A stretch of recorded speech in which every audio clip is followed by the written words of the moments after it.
बाज को हम सभी पक्षियों के राजा के रूप में जानते हैं। बाज देखने में जितना सुंदर लगता है, उसका जीवन उतने ही संघर्षों से भरा होता है। एक बाज लगभग 70 से 75 साल जीता है, लेकिन इसका जीवन इतना आसान नहीं होता है। बाज पक्षियों का राजा किस्मत से नहीं, अपने हौसलों से बना है। बाज किसी मरे हुए जीव को नहीं खाता है, अपना शिकार खुद करता है। बाज की नज़र इतनी तेज होती है कि 5 किलोमीटर दूर से अपने शिकार को देख लेता है और लगभग 7 से 8 घंटे आसमान में पंख फैलाए उड़ सकता है। बारिश होने पर जब सभी पक्षी छुपने के लिए आसरा ढूंढते फिरते हैं, तब बारिश से बचने के लिए बाज बादलों को चीरता हुआ बादलों से ऊपर आसमान में चला जाता है और बादलों से ऊपर उड़ता रहता है। कहते हैं कि अंदाजा ताकत का लगाया जा सकता है, हौसलों का नहीं। बाज के संघर्ष की कहानी यहीं खत्म नहीं होती।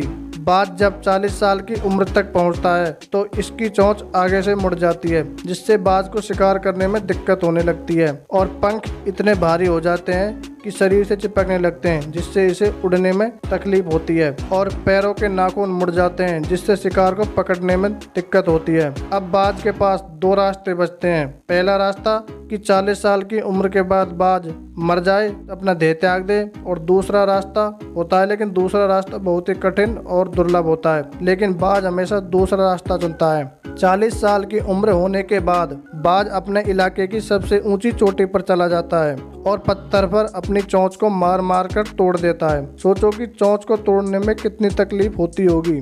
और चोंच तोड़ने के बाद फिर बारी आती है नाखूनों की।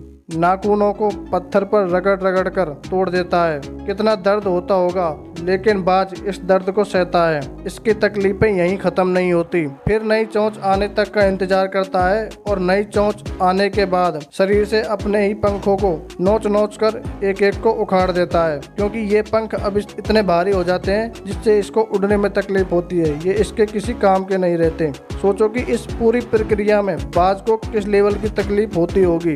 पूरा शरीर लहूलुहान हो जाता होगा, लेकिन बाज फिर भी नए जीवन की उम्मीद से इस पीड़ा को सहन करता है और 6 महीने बाद फिर से नया बाज बनकर और 30 से 35 साल जीता है। और हर बाज को जीवन में एक बार इस प्रक्रिया से गुजरना पड़ता है। तो सोचो एक बाज का जीवन कितने संघर्षों से भरा होता है। और हम इंसान छोटी सी तकलीफ होने पर ऊपर वाले को कोसने लगते हैं कि भगवान मेरे साथ ही ऐसा क्या होता है, सारी तकलीफें मुझे ही दे दी। तो हमको इस बात से सीखने की जरूरत है कि अपने जीवन में संघर्ष करना जरूरी है। संघर्ष इंसान को मजबूत बनाता है, कमजोर नहीं। और समस्याओं का समाधान ढूंढने से मिलता है। तो इसलिए समस्याओं को अपनी कमजोरी ना बनाएं, समस्याओं को अपने ढंग से लें और समस्याओं का डटकर मुकाबला करें। समस्या इंसान को कमजोर नहीं, मजबूत बनाती है। आज के लिए दोस्तों इस वीडियो में इतना ही। धन्यवाद।